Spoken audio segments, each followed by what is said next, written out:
This is from the Freedom Outpost, October 13th, 2017.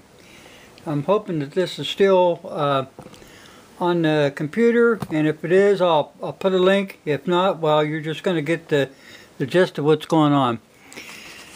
The Congress, whenever 2/3 of both houses shall deem necessary, shall propose amendments to this Constitution, okay, so on and so forth. Now, for the years, I want you guys to be able to see this stuff too.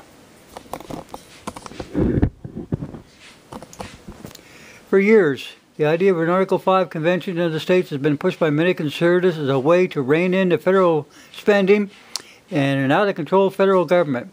An Article 5 convention is a way to propose new amendments to the Constitution, a provision provided by our founders as a way to ensure that the people have the ability to take control of their governing process. Any new amendment, once proposed, must be ratified by 3/4 of the state legislators in order to become law of the land.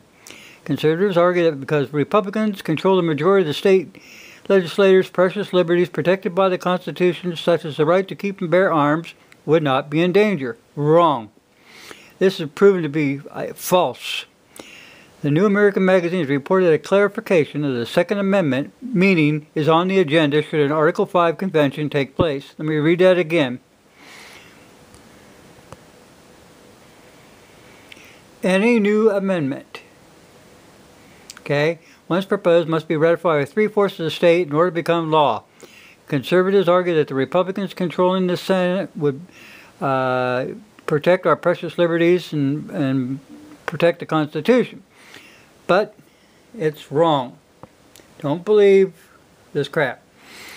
Okay. They want a clarification on the Second Amendment meaning, and it's on the agenda should an Article 5 convention take place. What does this mean to clarify the Second Amendment meaning? Well, many gun control proponents point out, as the New American highlights, that the Second Amendment was written at a time when only muskets and other arms of less lethal ability existed. Their arguments, of course, suggest that the Founding Fathers had no idea which direction technology would take and what type of arms would be available. On the other hand, if a pro-Second Amendment majority is present at the convention, clarifying the right to keep and bear arms should just indeed do that. But they could also reaffirm that an armed public is the best way to ensure the safety of a free state. However, in our political charged climate of fear and hysteria against guns, it's not likely.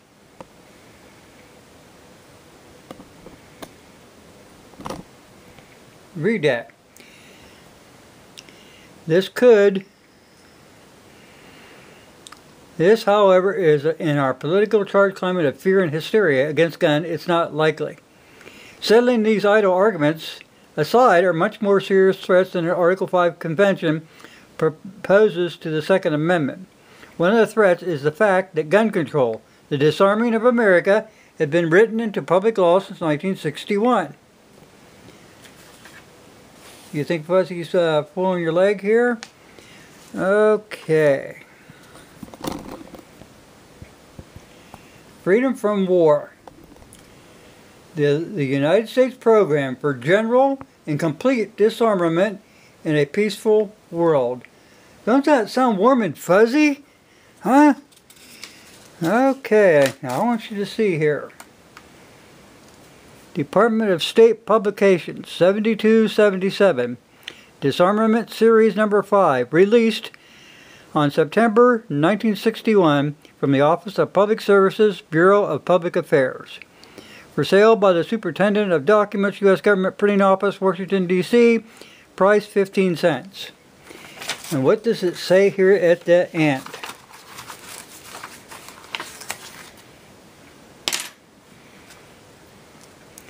See there where it says to keep the peace? Maybe I can zoom that in a little more. I don't know. During Stage 2, states shall develop and further the peacekeeping process of the United Nations. To the end, the United Nations can effectively in Stage 3, deter or suppress any threat or use of force in violation of the proposed and the principles of the United Nations. States shall agree upon strengthening the structure and their authority and the operation of the United Nations so as to assure that the United Nations will be able effectively to protect states against threats or to breaches of peace. The UN Peace Force shall be established and progressively strengthened. States all should agree upon further improvements and developments in the rules of international conduct and in a process for peaceful settlement of disputes and differences. By the time Stage 2 has been completed, the confidence through a verified disarmament program, the acceptance of rules and peaceful international behavior, and the development of strengthened international peacekeeping process within the framework of the UN should have reached a point where the states of the world can move forward to Stage 3 and Stage 3, progressive controlled disarmament, continued development principles, and procedures for international law would proceed from a point that no state would have military power to challenge the progressively strengthened United Nations peacekeeping force, and all international disputes would be settled according to the agreed principles of international conduct.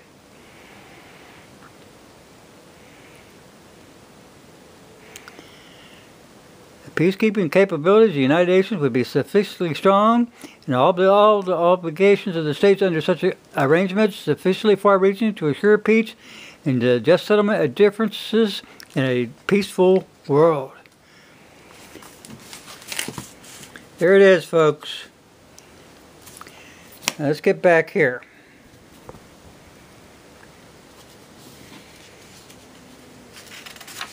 Now, I told you one of the threats right here. One of the threats is the fact that gun control and the disarmament of America has been written to public law since 1961.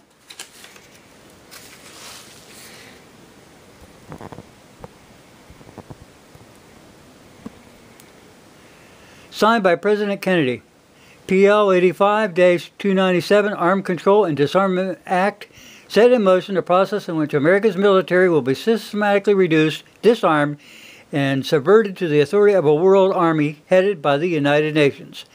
According to Bernard Smith at Liberty Gun Rights, the final stages of the plan would be the elimination of national control of our armed services, and in turn would subvert our national sovereignty and would be a total and complete disarmament of the American people.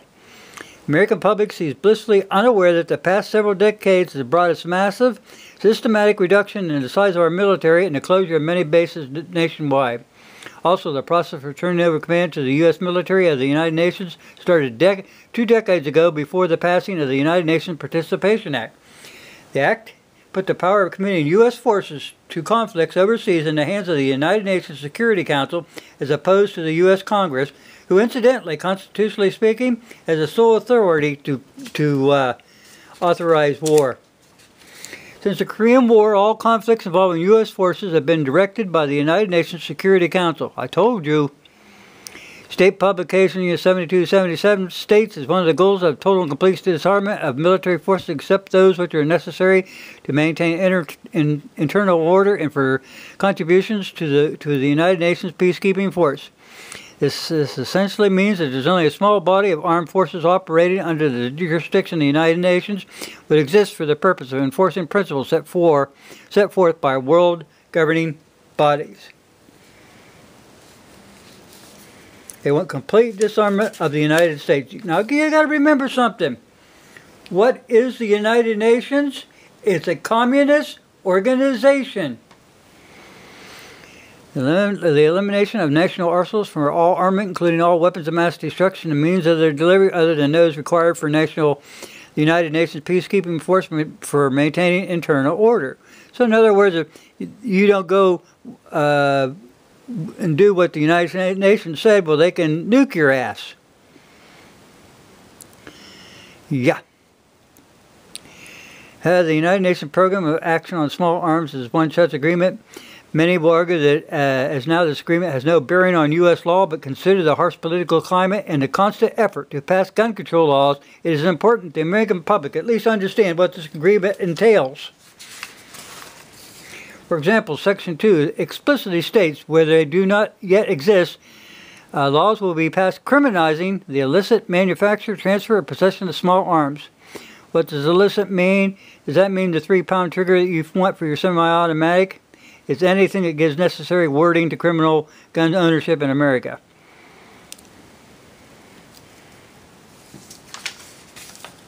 This is not good, people. This is... Take note that the current gun control bill proposed by the Republican Carlos Cubio is so vaguely worded it could outlaw the manufacture of almost anything that enhances a semi-auto performance. Another agreement is the United Nations Trade Treaty. Let me get this down here. Where the heck is that? Right there. Another agreement is the UN Armed Trade Treaty, which was signed illegally by former Secretary of State John Kerry. While this treaty has not been ratified, it is hard to argue that our government is not working to accomplish the objectives set forth within this text. One particular aspect of this treaty that readers should take note is Article 16, which simply is titled International Assistance.